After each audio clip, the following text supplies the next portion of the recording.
আসসালামু আলাইকুম। আরও একটা নতুন ভিডিওতে আমার ইউটিউব চ্যানেলে আপনাদেরকে স্বাগত। তো আজকে আমি আমার লাউয়ের প্রজেক্টের আপডেট দেওয়ার জন্য চলে আসছি আপনাদের মাঝে। তো আপনারা দেখতে পাচ্ছেন যে আমার লাউ গাছে কিন্তু জাংলা দেওয়া শেষ। তো আমি কিন্তু এখানে ফ্ল্যাট আকারে মাচা তৈরি করে দিয়েছি। তো আপনারা দেখতে পাচ্ছেন যে মাচাটা কীরকম টাইট হয়েছে, খুবই সুন্দরভাবে মাচা তৈরি করা হয়েছে। তো মাচা তৈরি করে কিন্তু আমি প্রত্যেকটা গাছই আমার জাংলায় আমার মাচায় কিন্তু তুলে দেওয়া হয়েছে। তো আলহামদুলিল্লাহ, আল্লাহর অশেষ রহমতে আমার এই যে দেখতে পাচ্ছেন যে গাছগুলা কিন্তু অলরেডি গতকালকে তুলে দেওয়া হয়েছে। এই যে আপনারা দেখতে পাচ্ছেন গাছগুলা খুবই তরতাজা হয়ে বেড়ে উঠতেছে। তো দুইটা মাচাই কিন্তু দেওয়া শেষ হয়ে গেছে, আর মাচার মাঝ বরাবর একটা রাস্তা রাখা হয়েছে। আর এই রাস্তা দিয়ে কিন্তু চলাচল করার জন্য এবং কি সার ব্যবস্থাপনা, কীটনাশক, ফল হারভেস্ট থেকে শুরু করে কিন্তু সব যাতায়াত ব্যবস্থাই এখান দিয়ে করা হয়েছে। তো চারপাশে আর কি এইভাবেই রাখা হয়েছে খুব সুন্দরভাবে। তো আপনাদেরকে আমি গত ভিডিওতে দেখিয়েছিলাম যে আমার এইখানে কিন্তু প্রচুর পরিমাণ আগাছা ছিল। তো আগাছাগুলো প্যারাকট দিয়ে কিন্তু নষ্ট করে দেওয়া হয়েছে। তো এই যে দেখতেই পাচ্ছেন যে খুব সুন্দরভাবে পুড়ে গেছে গাছগুলা। আর এই আগাছাগুলা কিন্তু দু একদিনের ভেতর পচে যাবে। তো আমি আপনাদেরকে দেখানোর চেষ্টা করি। এখানে কিন্তু প্রচুর পরিমাণ খৈরা কাটা ছিল।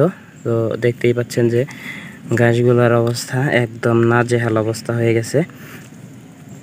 তো আপনারা যারা লাউ চাষ করতেছেন তারা চাইলে এরকম করে প্যারাকোয়াট দিয়ে পুড়ে ফেলতে পারেন। আর পুড়ে ফেললেই এই যে দেখতে পাচ্ছেন একদম নগদ কাজ হয়ে গেছে। তো এটা 2 দিন যাবত এখানে প্যারাকোয়াট দেওয়া হয়েছে।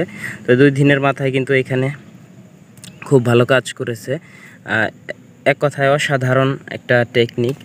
যাদের লাউ চাষ করেছেন তাদের জমিতে যদি এরকম আগাছা হয়ে থাকে তো চাইলে এরকমভাবে প্যারাকোয়াট দিয়ে পুড়িয়ে ফেলতে পারেন। খুব খুব সুন্দর আমার এই প্রজেক্টে কিন্তু প্রচুর পরিমাণ আগাছা ছিল। এখান দিয়ে হাঁটা পর্যন্ত যেত না খৈরা কাটার জন্য, কাটা লাগতো পায়ে এবং কি একদম এক কথায় খুবই খুবই আগাছা হয়েছিল। তো আপনারা যারা গত ভিডিওগুলো দেখেছেন তারা অবশ্যই জানেন।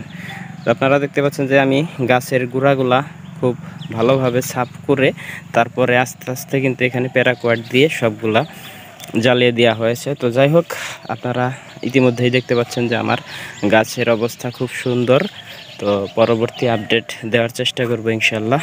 তো সাথেই থাকবেন আমার চ্যানেলের। তো যারা আমার চ্যানেলে নতুন তারা অবশ্যই সাবস্ক্রাইব করে রাখবেন নিত্য নতুন আপডেট পেতে। তো আপনারা দেখতেই পেলেন যে আজকে আমি আমার প্রজেক্টটা কিভাবে সাজিয়েছি। তো আপনারা যারা নতুন তারা এইভাবে টেকনিক অবলম্বন করতে পারেন, ইনশাআল্লাহ কাজে দেবে। তো সবাই ভালো থাকবেন, সুস্থ থাকবেন। আল্লাহ হাফেজ।